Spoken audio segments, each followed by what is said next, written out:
Hayes gripped his steering wheel, knuckles white against the black leather as he pulled into the parking lot of his construction site. The satisfying rumble of his truck's engine died down as he turned the key, leaving him in momentary silence. His muscles ached from a 12-hour shift supervising the new high-rise project downtown, but a sense of accomplishment settled over him. The overtime would mean extra padding in their savings account, another step toward the future he'd always envisioned for himself and Jen. He reached for his phone, thumbing through missed calls, none from Jen, as usual lately. 6 months ago, she would have texted him throughout the day, sending silly memes or complaints about her coworkers at the gallery. Now, radio silence had become their new normal. He'd convinced himself it was just a phase, that maybe she needed space. That's what good husbands did, right? Give their wives room to grow? A sharp rap on his window shattered his reverie. A young woman stood beside his truck, her face streaked with tears that had smeared her mascara. Her hand trembled as she held up her phone. "Mr. Hayes?" Her voice cracked.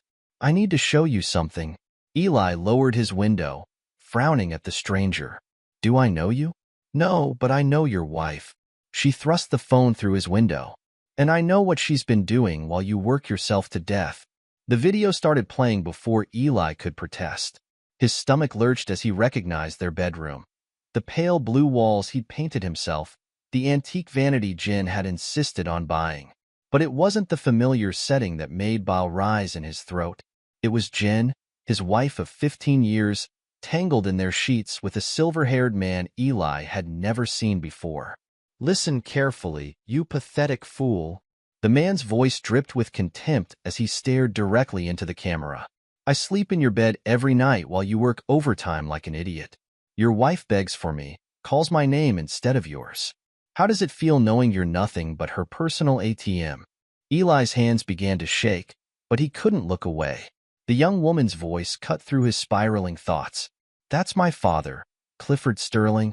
She spat the name like poison. "He abandoned my mother 6 months ago for your wife. Now they flaunt their affair all over social media, posting their little videos and pictures, not caring who they hurt. My mother tried to kill herself last week because of them." The phone screen went dark, but the images were burned into Eli's mind. He turned to face the young woman fully, noting the familiar shape of her nose, the same steel-gray eyes as the man in the video. "I'm Maya Rodriguez." She pulled a USB drive from her jacket pocket. "And I have everything, bank records showing how they've been spending your money, hotel receipts, their disgusting messages to each other. Together, we can destroy them both." Eli's mind raced through the past 6 months, piecing together a twisted puzzle. Jen's sudden interest in yoga classes that ran late into the evening. The new clothes she claimed she needed for gallery events. The way she'd turn her phone away when texts came in. How she'd started sleeping on her side of the bed, barely touching him. "Why are you showing me this?" His voice came out steadier than he felt, years of managing construction crews helping him maintain his composure. Maya's laugh was bitter. "Because I watched my mother waste away while they lived it up on your dime. Because I'm tired of seeing good people get hurt while they act like none of it matters." She pressed the USB drive into his palm. "The choice is yours, Mr. Hayes. But I think you and I both want the same thing, justice." Eli closed his fingers around the drive, feeling its edges dig into his skin. "How long have you been gathering this?" 3 months. Maya wiped at her eyes. "Ever since I found my mother in the bathtub with her wrists slashed. She survived, thank God, but I swore that day I'd make them pay. I just needed someone else who had as much reason to hate them as I do." The construction site had emptied while they talked, leaving them alone in the gathering dusk. Eli studied Maya's face, seeing the same raw pain he felt clawing at his chest reflected in her eyes. "I'll look through everything tonight," he said finally. "Leave me your number." Maya pulled out a business card, Maya Rodriguez, graphic designer, and scribbled her cell number on the back. "I'm sorry you had to find out this way, Mr. Hayes. But they weren't going to stop. They were just going to keep taking and taking until there was nothing left of either of us." Eli nodded, tucking the card into his wallet. "Call me Eli. And Maya? Thank you for showing me the truth." She gave him a grim smile. "Don't thank me yet. The truth is just the beginning."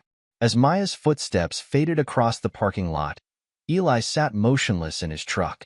The USB drive felt like it weighed 100 pounds in his hand. 15 years of marriage, of building a life together, reduced to a piece of plastic smaller than his thumb. He thought of all the times he'd defended Jen to his friends when they said she was high maintenance, how he'd insisted she was worth every extra hour he put in at work. His phone buzzed. A text from Jen. Working late again? Don't forget to pick up milk on your way home. Love you. Eli's grip tightened on his phone until he heard the case crack. The casual love you at the end of her message made his stomach turn. How many times had she texted him those same words right after being with Cliff? How many nights had she kissed him goodbye, knowing she was going to meet her lover? He started his truck, but he didn't head home. He couldn't face those pale blue walls tonight, couldn't sleep in that bed knowing what had happened there. Instead, he pointed his truck toward the 24-hour diner where he and Rose often grabbed lunch. He needed coffee, quiet, and time to process the nuclear bomb Maya had just dropped on his life. As he drove, Eli felt something crystallize inside him, a cold, hard certainty that would shape everything that came next. Jen and Cliff had made a fatal mistake. They'd assumed his dedication to providing for his wife made him weak. They'd mistaken his trust for stupidity. But Eli Hayes wasn't weak, and he wasn't stupid. He was patient, methodical, and now he was furious. They wanted to play games? Fine. But they were about to learn that some games had consequences they couldn't imagine. And Eli intended to teach them that lesson personally. Chapter 2. The Backstories. The fluorescent lights of Jerry's all-night diner buzzed overhead as Eli claimed his usual booth in the corner. The vinyl seats squeaked beneath him as he settled in, nodding to Donna, the night shift waitress who'd been serving him coffee for the better part of a decade. Rough night. Sugar? Donna appeared with a steaming mug and a concerned frown. You're usually home with that pretty wife of yours by now. The mention of Jen made Eli's jaw clench, but he managed a tight smile. Just need some quiet to think, Donna. And maybe some of those cheese fries? Coming right up. She hesitated, studied his face. You know where to find me if you need to talk. Alone again, Eli pulled out the USB drive Maya had given him. He didn't have his laptop, but he didn't need it yet. Right now, he needed to understand how he'd ended up here, sitting in a diner at night while another man slept in his bed. He remembered the first time he saw Jen, 15 years ago in the university library. He'd been hunched over engineering textbooks, calculating load-bearing requirements for a project, when her laugh had cut through the quiet study space. She'd been telling her friend about an installation piece she was working on, her hands moving animatedly as she described her vision. Her energy had drawn him in like a moth to flame. Their courtship had been a whirlwind. Jen brought color and spontaneity to his structured world, while he provided the stability she claimed she'd always craved. They married right after graduation, moving into a tiny apartment while Eli worked his way up from construction worker to foreman. Jen took jobs at various galleries, always dreaming of opening her own someday. The first cracks had appeared gradually. Jen's comments about their modest lifestyle grew more frequent. She'd point out friends from art school who were traveling the world, living in luxury apartments, driving expensive cars. Eli had worked harder, taken on more responsibility at work, anything to give her the life she wanted. Your cheese fries, Han? Donna's voice pulled him from his memories. You want to talk about it? Eli looked up at the waitress who'd watched his marriage unfold over countless cups of coffee. Have you ever looked back at your life and realized you've been playing a role in someone else's story without knowing it? Donna slid into the booth across from him. That's the kind of question that needs pie to go with it. Give me a minute. While she was gone, Eli pulled out his phone and called Rose. She answered on the second ring, despite the late hour. Eli, everything okay? No. His voice cracked on the single word. I need you to meet me at Jerry's. There's something you need to know. Rose didn't hesitate. I'll be there in 15 minutes. He made another call while he waited, this one to Marty Klein. They'd been friends since high school, before Marty went off to law school and Eli chose construction. They didn't talk often anymore, but Eli knew he could count on him. Eli, it's almost midnight, man. I know, but I need a lawyer, Marty. And I need someone I can trust. There was a pause on the other end. Give me 20 minutes. I'll come to you. Donna returned with a slice of apple pie, and took one look at Eli's face. "I'll bring 2 more plates when your friends get here." Rose arrived first, still wearing her work clothes, her dark hair pulled back in its usual practical ponytail. She slid into the booth beside Eli, taking in his expression. "What happened?" Before Eli could answer, Marty walked in, looking oddly formal in his suit despite the late hour. He claimed the seat across from them, loosening his tie. "This must be serious if you're calling both of us at this hour." Eli pulled out his phone and played them the video Maya had shown him. Rose's hand found his arm, gripping it tightly as they watched. Marty's expression grew increasingly grim. When it finished, the silence at their table was deafening. Finally, Rose spoke, her voice tight with anger. "I'll kill her myself." No. Eli's response was quiet but firm. "This needs to be handled the right way. That's why you're both here." He told them everything, about Maya, about the USB drive, about the past 6 months of lies. As he talked, he watched his oldest friends process the betrayal. Rose's anger was obvious in the way her fingers shredded her paper napkin. Marty's manifested in the calculated look that Eli recognized from their youth, when Marty would plan elaborate pranks on school bullies.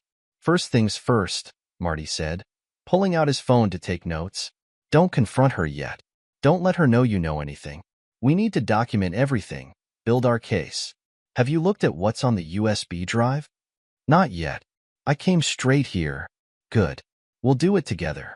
Rose, you handle the financial records. You're better with numbers than either of us. I'll look at the legal implications of everything they've done." "Eli," Marty met his friend's eyes. "You need to decide how far you want to take this. They're using my money to fund their affair." Eli's voice was cold. "They're sleeping in my bed, laughing at how stupid I am. They drove that girl's mother to attempt suicide. How far do you think I want to take it?" Rose squeezed his arm. "We're with you. Whatever you need. I want them destroyed." The words came out with quiet certainty. "Not just divorced. Not just exposed. Destroyed. I want them to lose everything, just like they tried to take everything from me." Marty nodded slowly. "Then we do this smart. We do this clean. And we do this in a way they'll never see coming." They spent the next hour planning, their pie forgotten as they laid the groundwork for what would come next. Rose would help Eli track every penny Jen had spent. Marty would begin preparing divorce papers, gathering evidence of the affair and financial misconduct. And Eli would go home and pretend nothing had changed. As his friends finally left the diner, Eli sat alone with his cold coffee. He thought about Jen, probably sleeping peacefully in their bed, believing she had him completely fooled. He thought about Cliff Sterling, so confident in his superiority that he'd recorded himself mocking the man whose life he was destroying. They thought they knew him, the reliable, hard-working husband who would never suspect his wife's betrayal. They were about to learn how wrong they were. Because while Jen had been pursuing her excitement and Cliff had been pursuing his conquest, they'd forgotten something crucial. The most dangerous predators were the ones you never saw coming. Chapter 3. The Gathering Storm. The next morning, Eli drove home as dawn broke over the city. He'd spent the night in his truck, parked behind Jerry's diner, running through every interaction with Jen over the past 6 months. Each memory took on new meaning now, tainted by the knowledge of her betrayal. He pulled into their driveway just as Jen's car started backing out. She slammed on the brakes when she saw him, then quickly composed herself, rolling down her window with a practiced smile. "Eli, where were you last night? I was worried sick." The concern in her voice would have fooled him yesterday.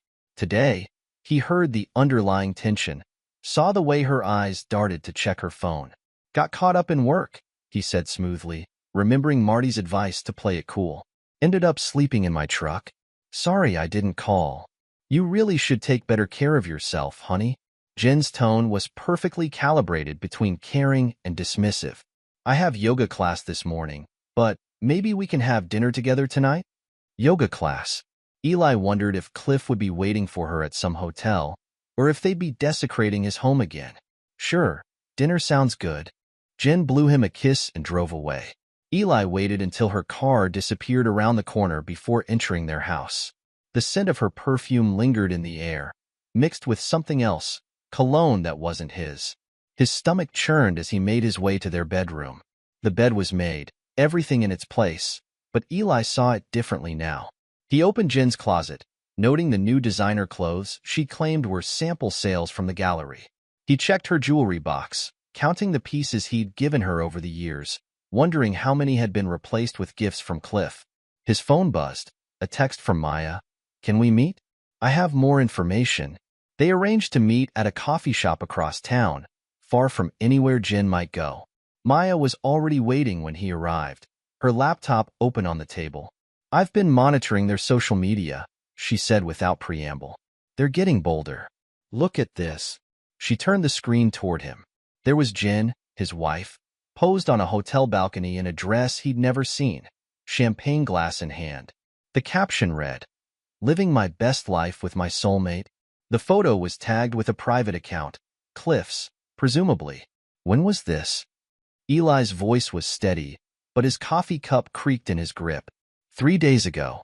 The Riverside Hotel. Maya pulled up another screen. "They meet there every Tuesday and Thursday while you're at work. Dad pays for it with his company credit card, but I'm pretty sure some of the charges are going through your accounts too." Eli thought of the recent credit card bills, the charges Jin had explained away as art supplies and client dinners. "How did you get access to his company accounts?" "I still had his passwords from when I helped with his books last year." Maya's smile was sharp. "He never changed them. That's how I found out about everything in the first place." Eli connected his laptop to the coffee shop's Wi-Fi and inserted the USB drive. Together, they began going through the files Maya had collected. There were hundreds of messages between Jin and Cliff, each more damning than the last. "I love making him work overtime while we enjoy ourselves," Jin had written. "He's so proud of providing for me, it's almost sad." Cliff's response made Eli's blood boil. "Let him work. The fool probably thinks you're at home missing him. Meanwhile, I get to enjoy everything he pays for." Maya touched his arm as he read. "I'm sorry. I know how much this hurts." "No," Eli said, his voice hard. "This isn't about hurt anymore. This is about justice." He began copying the files to his own computer. "Tell me everything else you know about their routine." For the next hour, Maya detailed her father's patterns. How he'd started staying at the Riverside Hotel 3 months ago when his own father had begun questioning his expenses. How Jin would visit him during her supposed yoga classes, gallery events, and client meetings. She even had photos of them at restaurants Eli had taken Jin to for their anniversary. "There's something else," Maya said, pulling out a folder. "Bank statements showing transfers from your joint account to a private one in Jin's name. She's been siphoning money for months." Eli studied the statements, his construction manager's mind calculating the total. Nearly $50,000, transferred in small amounts to avoid detection. Money he'd earned building other people's dreams while his wife destroyed his. "I need to make some calls," he said, standing. "Thank you, Maya, for everything. What are you going to do?" Eli's expression was unreadable. "I'm going to show them exactly who they've been underestimating." He drove to the construction site, where Rose was waiting in their shared office. She took one look at his face and closed the door. "I've been going through the company accounts," she said. "Every project you've overseen, every bonus you've earned. Jen's been accessing it all." "I know." Eli connected his laptop, showing her what Maya had given him. "I need your help, Rose. Not just as my friend, but as our company's financial manager." Rose's dark eyes hardened as she read through the messages, the bank statements, the hotel receipts. "They're not just stealing from you, Eli. They're stealing from the company. These client dinners Jin's been charging, they're coming out of our project budgets. Can you document everything? Create a paper trail?" "Already started." She pulled out a thick folder. "Transaction, receipt." Lie she told to justify the expenses. "When you're ready to move, we'll have everything we need." Eli nodded, feeling a cold satisfaction settle over him. "I need one more favor. Can you help me set up a new account?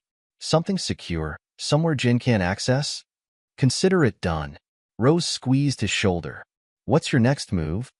"I'm having dinner with my wife tonight," Eli said, his voice devoid of emotion. "She thinks she's coming home to her reliable, trusting husband. Let's let her keep thinking that." For now, he spent the rest of the day working, focusing on the physical labor of the construction site to clear his head. Each swing of his hammer felt like practice for the blows he would soon deliver to Jen and Cliff's perfect little world. That evening, he returned home to find Jen in the kitchen, preparing dinner like nothing was wrong. She was wearing a new dress, probably bought with his money for one of her rendezvous with Cliff. "Hi, honey," she said brightly. "I made your favorite pasta."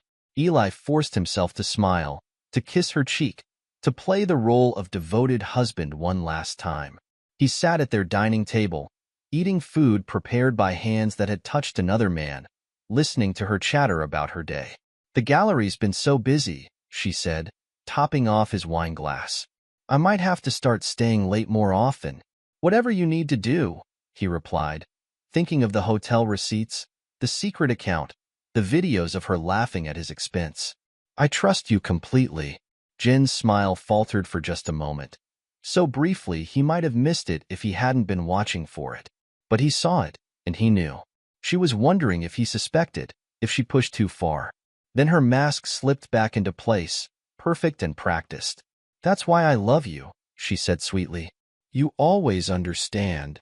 Eli raised his glass in a toast, meeting her eyes across the table. "To understanding," he said, his voice steady despite the rage burning in his chest. "And to getting exactly what we deserve." Jen clinked her glass against his, oblivious to the storm gathering behind her husband's calm exterior. She had no idea that her carefully constructed world of lies was about to come crashing down. She couldn't see that the man sitting across from her wasn't the same one she'd been fooling all these months. That man had died in a construction site parking lot, watching a video on a stranger's phone. In his place sat someone new, someone who had survived betrayal and emerged with a heart of steel and a mind set on revenge. Let her think she was still in control, Eli thought as he watched his wife lie to his face. Let her and Cliff believe they were still winning their little game. They would learn soon enough that they'd made a fatal mistake. They had awakened something in Eli Hayes that they would soon wish had stayed dormant. The stage was set. The players were in position. And Eli was ready to show his wife and her lover exactly what happened to people who mistook his loyalty for weakness. This was just the beginning. Chapter 4. The First Blow. Eli sat across from Marty in his law office, the morning sun streaming through Venetian blinds. The USB drive lay between them on Marty's mahogany desk like a loaded weapon. "I want this done fast," Eli said, his voice carrying the same calm authority he used on his construction sites. "No warnings. No negotiations. I want her served with divorce papers when she least expects it." Marty leaned back in his chair, loosening his tie. "You sure about this? Once we file, there's no going back. She's been spending my money on hotels with another man." Eli's fingers drummed against the arm of his chair. "She made videos mocking me in my own bed. What exactly should I be going back to?" "Fair point." Marty pulled out a legal pad. "The evidence Maya provided gives us grounds for at-fault divorce citing adultery. We can also go after financial compensation given the misuse of marital funds." "I don't care about the money." Eli's eyes narrowed. "I want her to feel what I felt. That moment when your whole world turns upside down and you realize everything you believed was a lie. Then let's make it count." Marty began writing. "We'll file today. She'll be served within 48 hours. But Eli..." He looked up at his old friend. "This is just the beginning. Are you ready for what comes next?" "I've been ready since the moment I saw that video." Eli stood, straightening his jacket. "Call Maya. Tell her it's time for Phase 2. Maya met him at a coffee shop near her design studio, her laptop already open. She'd been monitoring her father's social media accounts, tracking his movements through the digital breadcrumbs he left behind. "He's getting sloppy," she said, turning the screen toward Eli. "Look at this." A series of credit card statements filled the screen, charges at high-end restaurants, designer boutiques, jewelry stores, all made on Cliff's company account. "He's embezzling," Maya explained, her voice tight with satisfaction, "using the business accounts like his personal piggy bank. And the best part? He's not even trying to hide it anymore. Your grandfather doesn't know? Howard Sterling trusts his golden boy." Maya's laugh was bitter. "Dad's been stealing from the company for years. But this is different. The amounts are bigger, more frequent. He's trying to maintain the lifestyle he promised Jin. Eli studied the numbers, his construction manager's mind calculating totals. Can you get me copies of everything? Already done.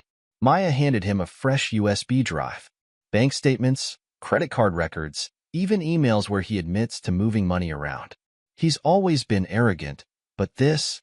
She shook her head. It's like he thinks he's untouchable. No one's untouchable.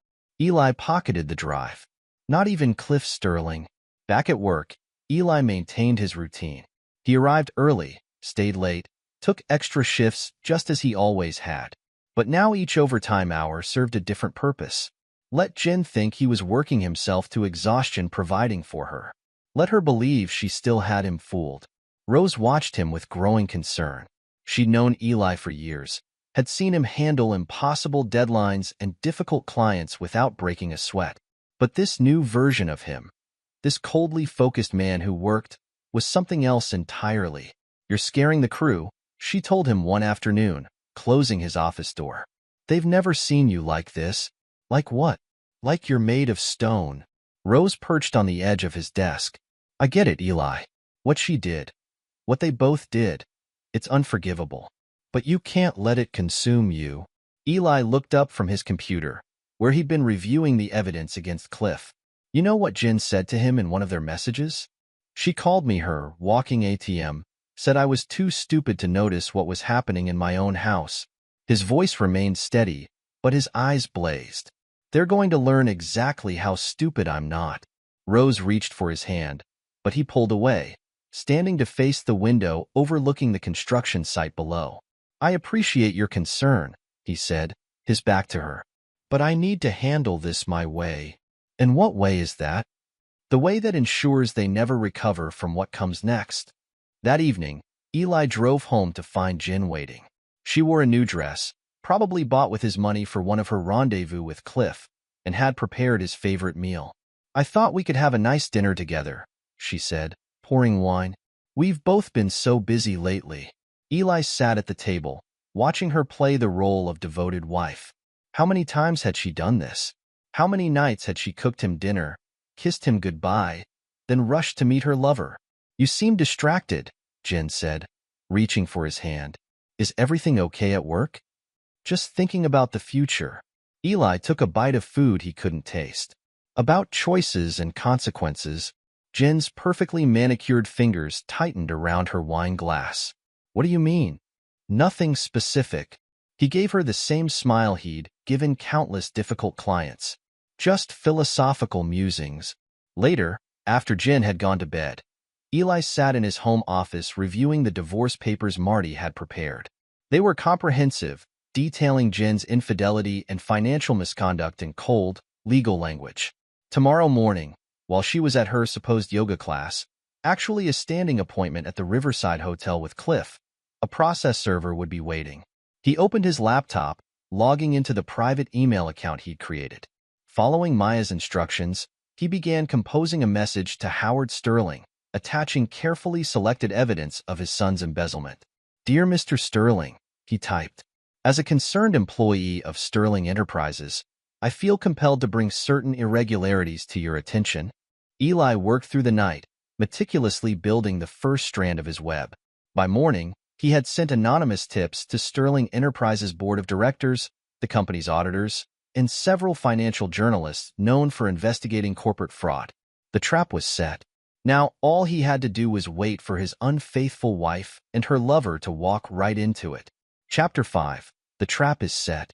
Rose arrived at her office early the next morning to find Eli already there, his desk covered in financial records. I need your help with something, he said without looking up. How much do you know about offshore accounts? Rose closed the door, her dark eyes narrowing. Enough to know they're not usually legal. What are you planning? Nothing illegal. Eli pushed a stack of papers toward her. I just need somewhere safe to move my assets before Jin realizes what's coming. Somewhere she can't touch. You mean somewhere she and her boyfriend can't steal from? Rose sat down, examining the documents. These are all your personal accounts? Joint accounts, Eli corrected. Accounts she's been draining for months to fund her affair. I want everything moved before she gets served with the divorce papers. Rose's fingers flew over her calculator. Jesus, Eli, do you realize how much money she's taken? $57,412. His voice was flat, plus another $30,000 in credit card charges for hotels, restaurants, and gifts for Cliff. And you're just going to take it? No. Eli finally looked up, his eyes hard. I'm going to take everything. They spent the morning transferring funds, closing accounts, redirecting his paycheck to a new bank. Rose handled the paperwork with the same efficiency she brought to managing the construction company's finances. There, she said finally. She's got access to exactly one account now, with exactly $1 in it. Let her try to book her next hotel room with that. Eli's phone buzzed, a text from Maya. Package delivered to Howard Sterling's office. Dad's about to have a very bad day. Across town, Howard Sterling sat in his corner office, staring at the contents of a plain manila envelope that had arrived with his morning mail. Bank statements, credit card records, emails from his son to Jen Hayes, bragging about how easy it was to steal from the company. Howard's hands shook as he reached for his phone. Get me Thompson from Internal Audit, he barked at his secretary. Now. The evidence was damning. Cliff had been systematically embezzling funds, using company accounts to finance his affair with a married woman. The amounts were staggering, hundreds of thousands of dollars siphoned through fake vendor accounts and inflated expense reports. Sir? Thompson appeared in the doorway, clutching his laptop. You wanted to see me? Sit down. Howard spread the documents across his desk. I want a complete audit of everything my son has touched in the last year. And get legal up here. It's time Cliff learned actions have consequences. Meanwhile, Jen arrived at the Riverside Hotel for her regular rendezvous with Cliff. The desk clerk stopped her before she could reach the elevator. Mrs. Hayes? He held out a thick envelope. This was left for you. Jen's blood ran cold as she read the divorce petition. Adultery. Financial misconduct. Her own words quoted back at her from messages she thought were private. And there, in black and white, the full accounting of money she'd stolen from her husband. Her phone rang. Cliff. Baby, we have a problem. His voice was panicked. My father, he knows everything. About the money, about us. I'm being audited. They've frozen all my accounts. Jen sank into a lobby chair, her designer purse falling from nerveless fingers. How? Who could have? I don't know. Cliff's breathing was rapid, erratic. But it gets worse. The board is meeting right now. They're talking about pressing charges. What are we going to do? Cliff laughed harshly. Sweetheart, you're on your own. I've got bigger problems than a kept woman who just got caught. The line went dead. Jen stared at her phone, then at the divorce papers in her lap. Her carefully constructed world was crumbling, and she had no idea why. She tried to use her credit card to pay for a cab home. Declined. Checking her phone, she found all her accounts empty or closed. Even her personal credit cards, the ones Eli didn't know about, were frozen. Walking into their house hours later, she found Eli in the kitchen, calmly making coffee. You did this, she said, throwing the divorce papers at him. Somehow, you did all of this. Did what? He didn't look up from his coffee. I'm not the one who made videos mocking my spouse. I'm not the one who stole money to fund an affair. I never meant to hurt you. Jen's voice cracked. It just happened. Cliff. He made me feel alive again. And now? Eli finally met her eyes. How alive do you feel knowing he abandoned you the moment things got difficult? How alive do you feel knowing you threw away 15 years for a man who called you his kept woman? Jen's face went white. How did you know about that phone call? Eli smiled coldly. I know everything. General, every message, hotel room, dollar you stole. And now everyone else knows too. You'll destroy yourself trying to destroy us, she warned. Is that what you want? What I want, Eli said, setting down his coffee cup with deliberate care, is for you to understand exactly what you've lost. Now get out of my house. This is my house too. Check the deed. Eli pulled a document from his briefcase. I bought you out this morning with the money you stole from me. You have 1 hour to pack your things before I call the police. Jen fled upstairs in tears. Eli listened to her rage through the ceiling, throwing things and sobbing as she packed. Let her cry. Let her feel a fraction of the pain she'd inflicted on him. His phone buzzed again. Another text from Maya. Dad's been fired. Board is pressing charges. Want to see him beg? Attached was a video of Cliff Sterling being escorted from Sterling Enterprises by security, his father watching with cold eyes as his son's company credit cards were cut up in front of him. Eli forwarded the video to Jen's phone with a simple message. Consequences? He heard her cry of despair from upstairs and smiled. The trap had sprung perfectly, catching both his unfaithful wife and her lover in its steel jaws. But this was just the beginning. He had more planned for them, much more. By sunrise, he would make sure the whole world knew exactly what kind of people they really were. Chapter 6. The Confrontation. Cliff Sterling stood in his father's office, watching 40 years of privilege and power crumble around him. Howard Sterling sat behind his massive desk, radiating cold fury as he read from a stack of papers. $275,000, Howard said, his voice trembling with rage. That's how much you stole from this company to finance your affair with a married woman. Dad, I can explain. Explain? Howard slammed his hand on the desk. Explain how you embezzled money from your own family? Explain how you used company funds to seduce another man's wife? Or explain these? He pushed forward printouts of the messages between Cliff and Jen, their mocking words about Eli highlighted in angry yellow. I raised you better than this. Howard's disappointment cut deeper than his anger. I gave you everything: education, opportunities, trust. And this is how you repay me? By becoming a common thief and adulterer? It's not what you think. Cliff tried to project his usual confidence, but his voice shook. Jen and I, we're in love. Eli Hayes is a fool who doesn't appreciate what he has. A fool? Howard pushed another document across the desk.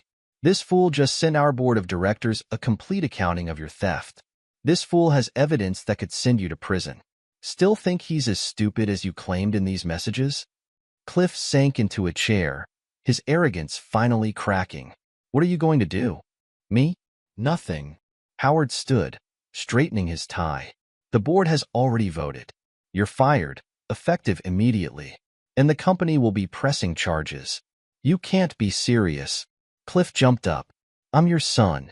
You stopped being my son the moment you betrayed this family's trust. Howard pressed a button on his desk. Security will escort you out. Don't bother going to your office. It's already being packed up as evidence. What about my accounts? My credit cards? Frozen. Howard turned his back, staring out his window at the city below. You wanted to act like a criminal, Cliff. Now you can live like one. Security arrived to find Cliff begging his father to reconsider. They took his company phone, cut up his credit cards, and marched him through the lobby past staring employees. Outside, his Mercedes had already been repossessed. Desperate, he called Jen from a payphone. Baby, listen, he said when she answered. Things have gone wrong. Really wrong. I need you to get whatever cash you can from Eli's accounts. We need to. They're empty. Jen's voice was hollow. He froze everything. I can't even pay for a hotel room. What do you mean empty? What about your personal accounts? Gone. All of it. She laughed bitterly. He served me with divorce papers. He knows everything, Cliff. Someone told him. Someone showed him all our messages, our pictures, everything. This is your fault. Cliff's fear turned to anger. You must have gotten sloppy, left evidence somewhere. Do you realize what you've cost me? My job, my reputation, my father's trust. My fault. Jen's voice rose. You're the one who insisted on recording those videos. You're the one who couldn't resist bragging about sleeping with me in Eli's bed. God, how could I have been so stupid? You weren't stupid, Cliff sneered. You were convenient. A bored housewife so desperate for excitement, she believed anything I told her. Face it, sweetheart. You were just an easy mark. He hung up before she could respond, but his victory was short-lived. His credit cards were declined at 3 different hotels before he finally found a rundown motel that would accept cash. Sitting on the stained bedspread, Cliff opened his laptop to check his accounts. Frozen. Even his private savings, the money he'd hidden from his father, was inaccessible. His phone buzzed with messages from friends and business associates, all asking about rumors of his embezzlement and affair. Across town, Jen sat in her car outside the house she'd shared with Eli, watching him through the windows. He moved through the rooms with purpose, removing photos from walls, boxing up her belongings. Her phone was full of missed calls from the art gallery. They'd seen the social media posts about her affair, the evidence of her theft. She'd been fired via email an hour ago. "We need to talk," she texted Eli. His response was immediate. "The police are on their way. Leave now." But Jen was desperate.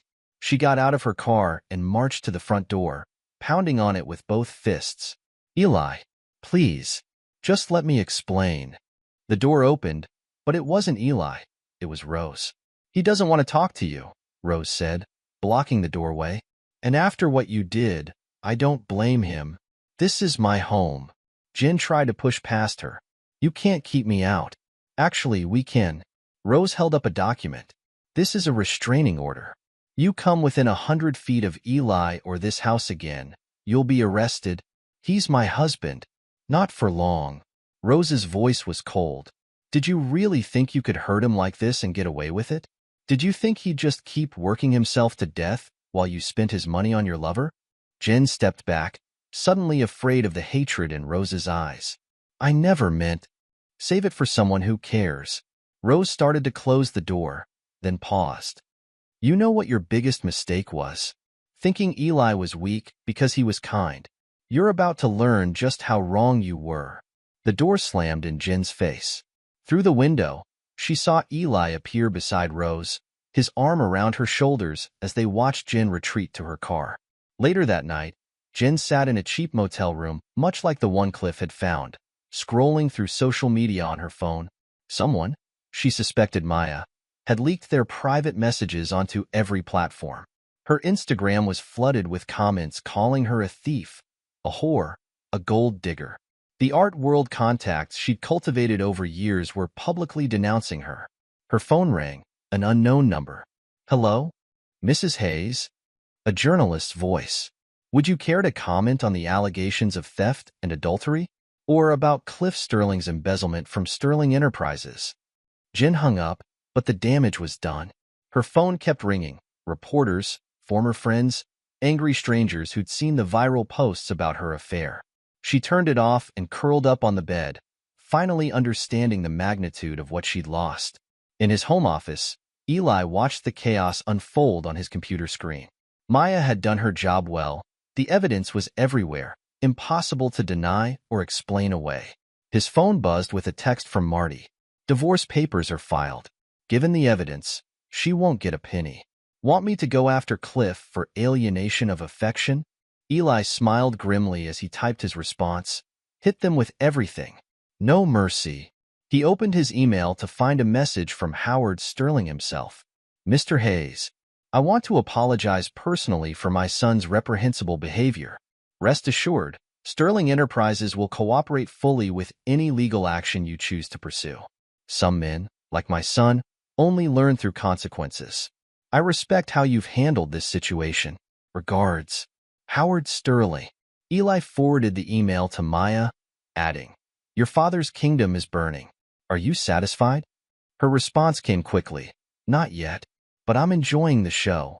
The next morning, Eli drove to work as usual. His crew watched him with a mixture of awe and fear.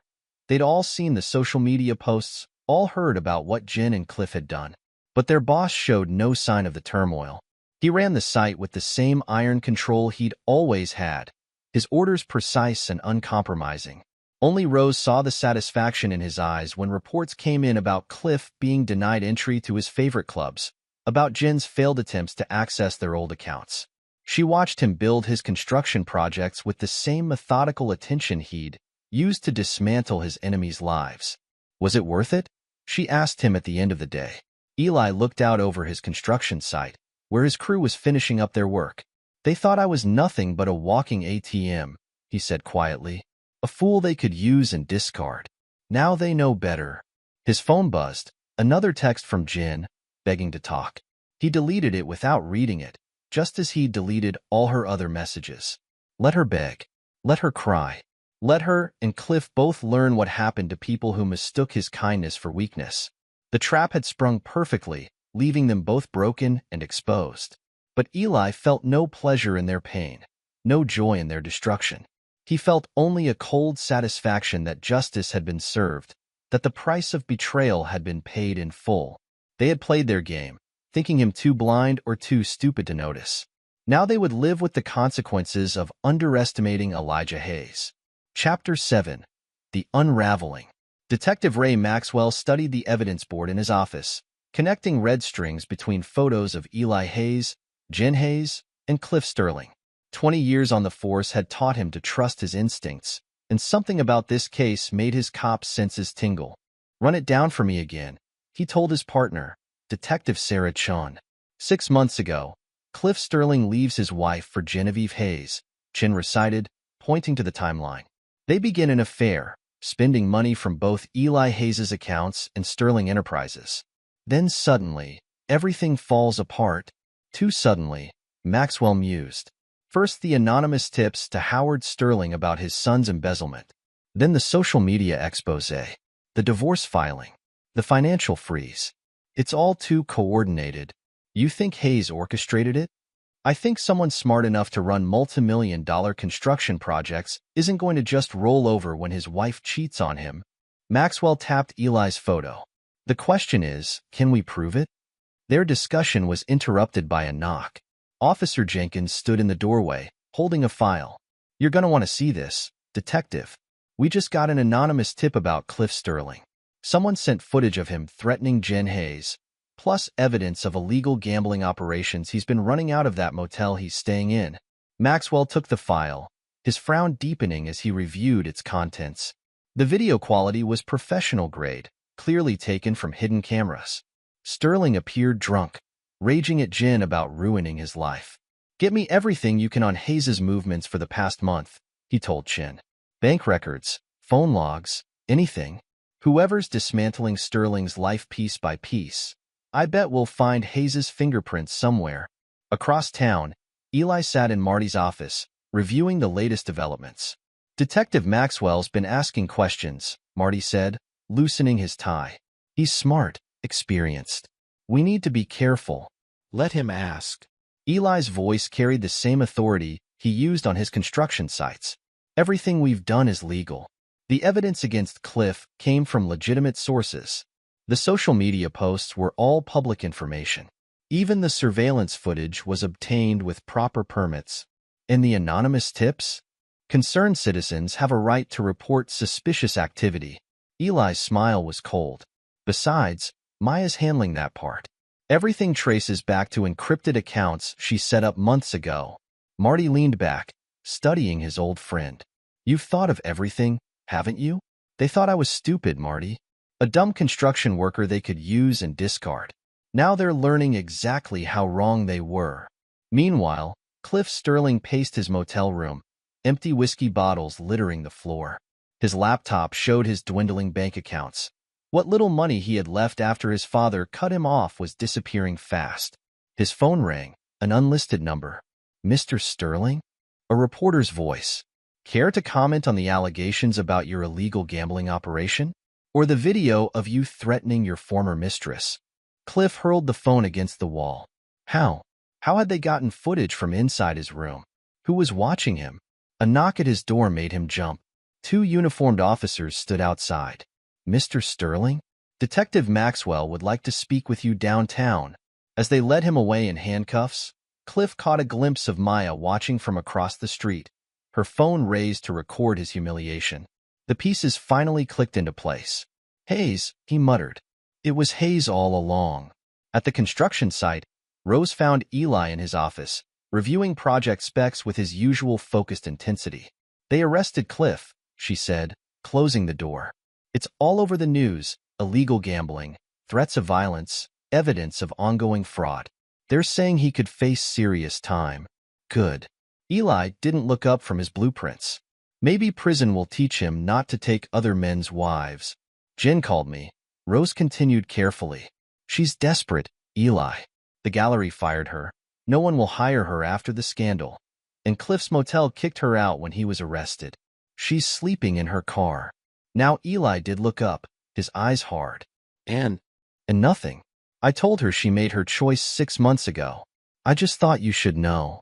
The divorce will be final next week, Eli said, returning to his work. She'll get nothing except the clothes on her back and the car she's sleeping in. Let her learn what it feels like to lose everything she valued. Rose studied her friend's face, seeing no trace of the warm, generous man Jin had betrayed. In his place sat someone harder, someone forged in the fires of betrayal into something unbreakable. Detective Maxwell came by the site today, she said. Asked a lot of questions about you, about the timeline of everything that's happened. let him ask. Eli's voice was calm. We've done nothing illegal. They were the ones who broke laws, not us. We just made sure they faced the consequences. His phone buzzed, a text from Maya. Dad's being processed downtown. Want to watch the news coverage? Eli smiled, a predator's expression of satisfaction. Put it on the big screen. Rose grabbed the remote, turning on the office TV. There was Cliff Sterling, once proud son of a business empire, being led into the police station in handcuffs. The news ticker scrolled beneath. Sterling heir arrested. Illegal gambling, threats of violence, corporate fraud among charges. You know, Rose said quietly, most men would have just divorced her and moved on. Most men haven't watched videos of their wife mocking them in their own bed. Eli's voice was ice. Most men haven't had their kindness repaid with theft and betrayal. They wanted to play games with my life? Fine. But they're learning that some games have winners and losers. And I don't lose. As they watched Cliff's downfall play out on screen, Eli felt no joy, no satisfaction, just the cold certainty that justice was finally being served. The beast Jin and Cliff had awakened in him wouldn't rest until they'd lost everything, just as they tried to take everything from him. Chapter 8. The Price Paid. Jin Hayes huddled in her car, parked in a grocery store lot, trying to stretch her last $20 into enough food for the week.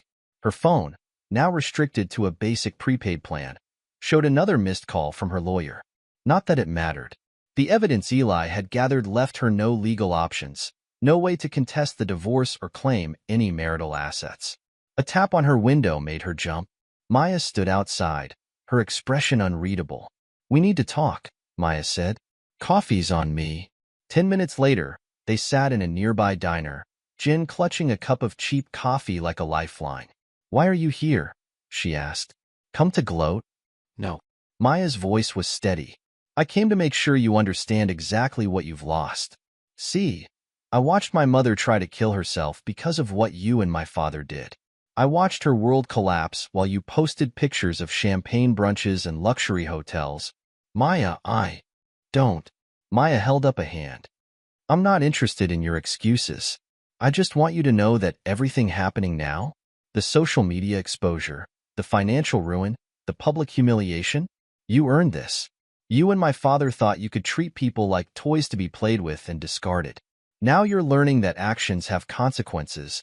Jen's hands shook as she set down her coffee. It was Eli, wasn't it? He orchestrated all of this. You still don't get it. Maya stood, dropping a few dollars on the table. You thought he was weak because he was kind, because he worked hard to give you the life you wanted. That was your mistake, and my father's. You never saw the steel beneath the surface until it was too late. She walked away, leaving Jen alone with her cooling coffee and crushing regrets. Outside, she texted Eli. It's done. She's broken. Across town, Cliff Sterling sat in an interrogation room, facing Detective Maxwell.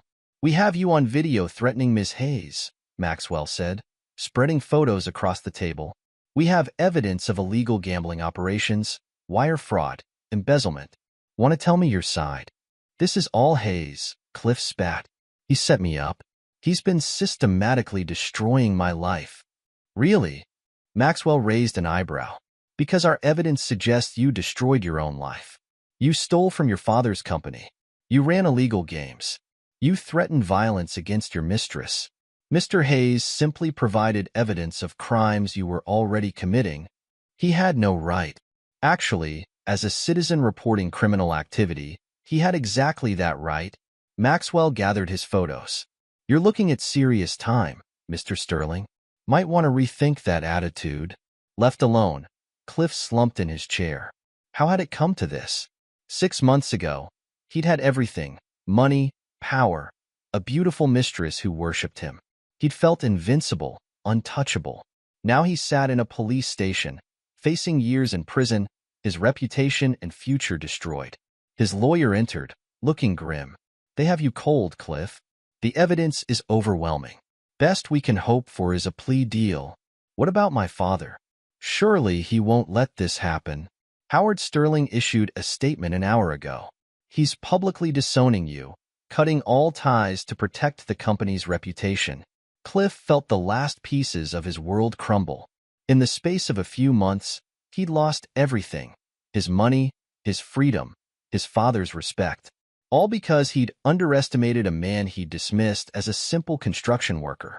Back at the construction site, Eli received an update from Marty. Cliff's taking a plea deal, his lawyer reported. 5 years minimum, plus restitution to Sterling Enterprises. He's also banned from any future role in the company. Howard's writing him off completely. And Jen? Divorce is final next week. Judge reviewed all the evidence. She gets nothing except her personal belongings and the car. No alimony, no property rights, no claims on your assets or business interests. Eli nodded, satisfaction settling over him like armor. Make sure the restraining order stays in place. I don't want her within 100 yards of me or this site. Already done. Marty studied his friend's face. You've won, Eli. They're both destroyed. Maybe it's time to... To what? Eli's voice carried a warning edge. Forgive them? Show mercy? They showed me none when they were mocking me in my own bed. When they were stealing my money and laughing about how stupid I was. He turned to face the window, watching his crew work below. No, they chose this path. Now they can walk it to the end. His phone buzzed. Another message from Jen, begging for help, for mercy, for a chance to explain. He deleted it without reading it, just as he deleted all her other attempts at contact. Let her beg. Let her learn what it felt like to lose everything. He'd given her 15 years of loyalty, love, and hard work. She'd repaid him with betrayal and theft. Now she could live with the consequences of that choice. Maya's next update brought a smile to his face. Jen had been spotted sleeping in her car outside a homeless shelter, too ashamed to go inside where people might recognize her from the viral social media posts about her affair. Karma, Rose said when he showed her the message. She wanted excitement? Adventure? Well, she's getting plenty of both now. Eli's smile held no warmth. They thought I was weak because I was kind, because I worked hard and played by the rules. That was their mistake.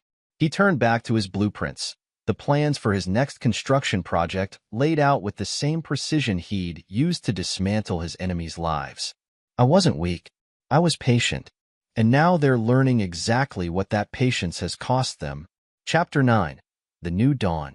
1 year later, Eli stood in his office at the construction site, reviewing the morning paper. The headline caught his eye. Sterling heir begins prison term. Former business scion reports to federal prison. The article detailed Cliff's fall from grace, the son of a business empire now reduced to a prison jumpsuit and a 5-year sentence. His father, Howard Sterling, had publicly cut all ties, ensuring Cliff would never again have access to the family's wealth or connections. A knock at his door revealed Rose, holding 2 cups of coffee. Saw the news, she said, setting his cup on his desk. How does it feel? Like justice. Eli took a sip, savoring both the coffee and the moment. Maya sent an update on General. She's working as a waitress in a diner 3 towns over. Living in a studio apartment, taking the bus to work. Quite a change from the luxury lifestyle she was so desperate for. Any regrets? About what? Eli's voice held no emotion. About making sure they faced consequences for their actions? About teaching them that betrayal carries a price? He shook his head. The only regret I have is not seeing through their act sooner. The intercom buzzed, his secretary's voice. Mr. Hayes? Detective Maxwell is here to see you. Send him in. Maxwell entered, looking much as he had during the investigation. Rumpled suit, tired eyes, the weight of too many cases evident in his stance. "Mr. Hayes." He nodded to Rose, then focused on Eli. "Thought you'd want to know. We're closing the investigation into your involvement in the Sterling case." "My involvement?" Eli's expression remained neutral. "I was merely a concerned citizen reporting criminal activity." "Right." Maxwell's tone suggested he didn't believe that for a second. "Well, whatever your role, it was all perfectly legal. Cliff Sterling committed his crimes. You just made sure he couldn't hide them anymore. Is that all, detective?" Maxwell studied him for a long moment. "You know, most men in your position would have just gotten divorced and moved on. But you dismantled their entire lives piece by piece. Made sure they lost everything. They tried to take everything from me." Eli replied calmly. "Actions have consequences. They're just learning what those consequences are." After Maxwell left, Rose turned to Eli. "He knows you orchestrated the whole thing. Let him know. We did nothing illegal. They were the criminals, the thieves, the adulterers, the fraudsters. We just made sure they couldn't hide it anymore." His phone buzzed, a text from Maya. "Mom's doing better. The therapy's helping. Thank you for everything." Eli smiled, his first genuine expression of the day. At least some good had come from all this. Maya's mother was recovering, rebuilding her life after Cliff's abandonment. Maya herself had found peace in seeing justice served. "You know," Rose said quietly, "you could have just ruined them financially. You didn't have to take everything." "Yes, I did." Eli's voice was steel. "They thought they could play with my life, mock me, steal from me, betray me. All because they saw kindness as weakness. I needed to show them and anyone else who might try the same thing that some lines you don't cross. Some betrayals you don't survive." He turned back to his work, to the plans and projects that had kept him focused through his campaign of revenge. He felt no joy in their destruction, no pleasure in their suffering. Only the cold satisfaction of knowing that justice had been served, that the price of betrayal had been paid in full. Let them live with the consequences of their choices. Let them remember, in their moments of despair, that they had brought this on themselves. He had moved on, stronger for having discovered his own capacity for ruthlessness when crossed. The beast they had awakened would sleep again now, but it would never forget. And neither would they. Epilogue. 5 years later. The Hayes Construction headquarters dominated the city skyline, its glass and steel structure a testament to the empire Eli Hayes had built from the ashes of his former life. Inside his top-floor office, Eli reviewed the latest acquisition proposals, his company now one of the largest development firms in the state. A knock at his door revealed Rose, now CEO of the company's operations division. The years had added subtle silver streaks to her dark hair, but her eyes retained their sharp intelligence. "Quarterly reports are in," she said, settling into the chair across from his desk. "We've exceeded projections by 30%. The Sterling Industries renovation contract alone pushed us into record territory." Eli allowed himself a small smile at the irony. Howard Sterling had approached him personally about rebuilding his company's headquarters, impressed by how Hayes Construction had handled similar projects. Neither man mentioned Cliff Sterling during their negotiations, though both knew the weight of that shared history. "How's the retirement planning going?" Rose asked, noting the real estate listings on his desk. "Found a place in Montana." Eli pulled up photos on his tablet. "Remote enough for privacy, close enough to civilization for convenience. The land's perfect for that training facility we discussed."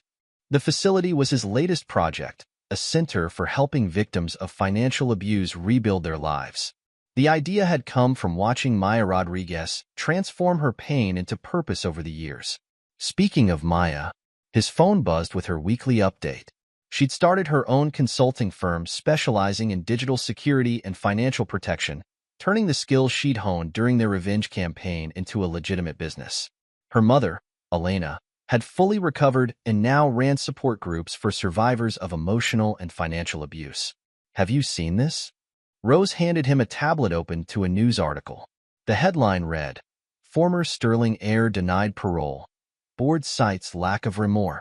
Cliff Sterling's prison photo showed a man aged beyond his years, his once polished appearance replaced by hollow eyes and premature gray hair. The article detailed his failed attempt at early release, noting his continued claims of being set up despite overwhelming evidence of his crimes. Some people never learn, Rose observed.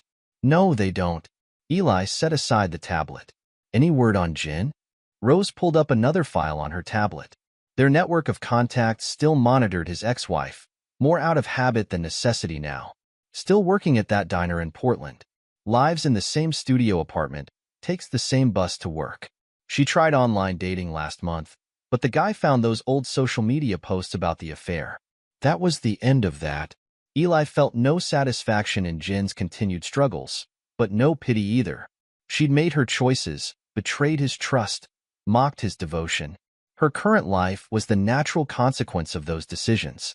His intercom buzzed, his assistant's voice. Mr. Hayes? Detective Maxwell is here. Eli and Rose exchanged glances. The detective had made periodic appearances over the years, never quite letting go of his suspicions about how perfectly Eli's revenge had played out. Send him in. Maxwell entered, looking much the same except for additional gray in his hair. He'd been promoted to captain, but still preferred working cases to administrative duties. Hayes. He nodded to Rose. Ms. Mendez. Thought you'd want to know. Cliff Sterling's cellmate came forward with some interesting information. Oh. Eli's expression remained neutral. Apparently, Sterling's been plotting revenge from prison, making plans for when he gets out. His cellmate recorded everything. Maxwell placed a file on Eli's desk. Thought you should be aware, given your history. Thank you, Captain. Eli didn't touch the file, but I'm not concerned. Mr. Sterling had everything: money, power, family connections. He lost it all because he thought he was untouchable. I doubt he's learned much from the experience. Still, Maxwell studied him with the same shrewd gaze that had made him a successful detective. Be careful. Men like Sterling, they can't accept that their problems are self-inflicted. They need someone else to blame. After Maxwell left, Rose turned to Eli. Should we be worried? About Cliff Sterling? Eli's laugh held no humor. He couldn't beat me when he had all the advantages. What's he going to do from a prison cell? He turned to the window, surveying the city he'd helped build. The past 5 years had transformed him from a mere construction foreman into a business leader, his company's reputation for excellence matched only by his personal reputation for uncompromising standards. His phone buzzed, a message from Marty, now partner at his law firm. Dinner tonight? Sarah wants to discuss the foundation's expansion. Marty had married 3 years ago, and his wife Sarah had taken a keen interest in the charitable foundation Eli had established. The foundation provided legal and financial assistance to victims of fraud and abuse, with Maya serving as a key advisor. The annual fundraiser's next month, Rose reminded him. Maya's giving the keynote speech about financial abuse recovery. Eli nodded, pride warming his voice. She's come a long way from that crying girl in my truck's window. The foundation had been his way of transforming the darkness of his past into something meaningful. While he never regretted his revenge, never doubted that Jen and Cliff deserved their fates, he'd chosen to use his resources to help others avoid similar betrayals. His computer chimed with an email notification. Howard Sterling was inviting him to join Sterling Enterprises' board of directors. The message made no mention of Cliff, but the subtext was clear. Howard wanted Eli's business acumen and unflinching integrity to help rebuild his company's reputation. Life has a way of coming full circle, Rose mused, reading the email over his shoulder. 5 years ago, Cliff Sterling thought you were beneath him. Now his father wants you to help run his company. Power isn't about money or social status, Eli replied, thinking of all the lessons he'd learned since that fateful night with Maya. It's about patience, strategy, and understanding that every action has consequences. He opened his desk drawer, pulling out a worn USB drive, the one Maya had given him that night in the parking lot. He kept it as a reminder, not of his revenge, but of the moment he discovered his own strength. Any regrets? Rose asked softly. About making them face consequences? No. Eli's voice was firm. They thought kindness meant weakness. They saw loyalty as something to exploit. They needed to learn that some betrayals carry a price too steep to imagine. His phone buzzed again. Another news alert about Cliff Sterling. Apparently, he'd had a breakdown after the parole denial. raging about conspiracies and revenge until they had to sedate him. Jin's latest background check showed similar stagnation. She'd never recovered from her public disgrace, never rebuilt her reputation or social standing. The art world that had once embraced her now shunned her completely. Her attempt to write a tell-all book about the affair had backfired when publishers realized the public had no sympathy for her role in the scandal. Maya's mother is speaking at next month's Survivor's Retreat, Rose mentioned, changing the subject. Elena's really found her calling helping other women rebuild their lives. Eli smiled, genuinely pleased by this news. Elena Rodriguez had transformed her pain into purpose, using her experience to guide others through similar trauma. Her recovery and success were the only purely positive outcomes of the whole ordeal. Have you heard from Howard about the mentorship program? Rose asked. The program was another of Eli's initiatives, helping young people learn construction and business skills while earning good wages.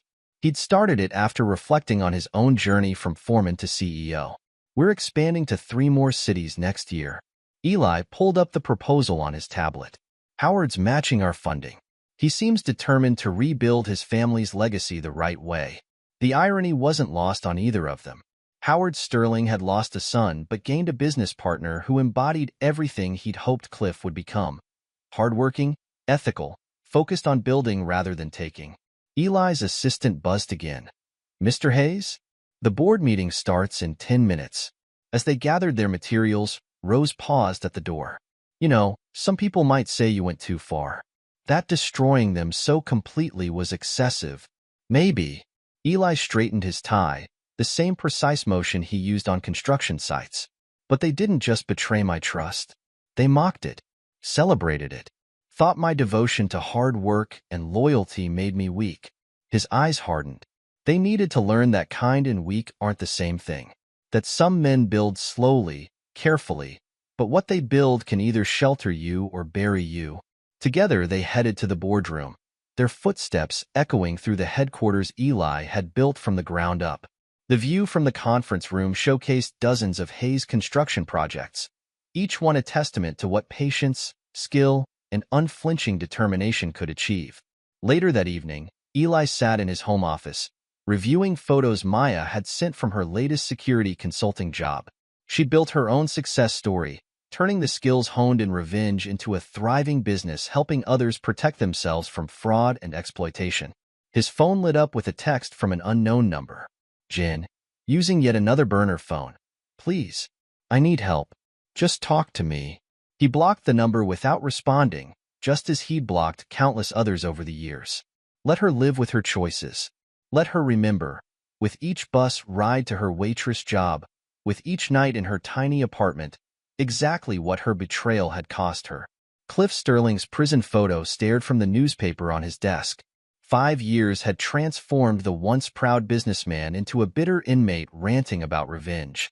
But his threats were empty now. He had no money, no power, no connections. His own father had erased him from the family history. Eli felt no joy in their continued suffering, no pleasure in their downfall. Only the cold satisfaction of knowing that justice had been served, that the price of betrayal had been paid in full. He had emerged stronger, wiser. His capacity for ruthlessness when cross-tempered by his choice to help others avoid similar fates. The sun set over his city, painting the buildings his company had created in shades of gold. Below, life went on, people building, working, loving, betraying. But they did so in a world that had learned a valuable lesson. Some men, when crossed, don't get mad or get even.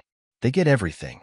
The beast he discovered within himself 5 years ago slept peacefully now, content in knowing that those who had awakened it had paid the full price for their arrogance. But it remained ready, a part of him transformed by betrayal into something stronger, harder, unforgiving. Let Jin keep trying to contact him. Let Cliff plot revenge from his prison cell. They were ghosts now, cautionary tales of what happened when you mistook kindness for weakness, when you betrayed someone who understood that revenge, like construction, was all about careful planning and flawless execution. Eli Hayes had built his empire from the ruins of their betrayal. Now he used that power to protect others, to build rather than destroy. But he never forgot the lesson that had transformed him, that some men, pushed too far, become capable of things their enemies never imagined. And those men never forgive, never forget, never stop until justice is served in full measure. This is where our story comes to an end. Share your thoughts in the comments section. Thanks for your time. If you enjoy this story, please subscribe to this channel. Click on the video you see on the screen, and I will see you there.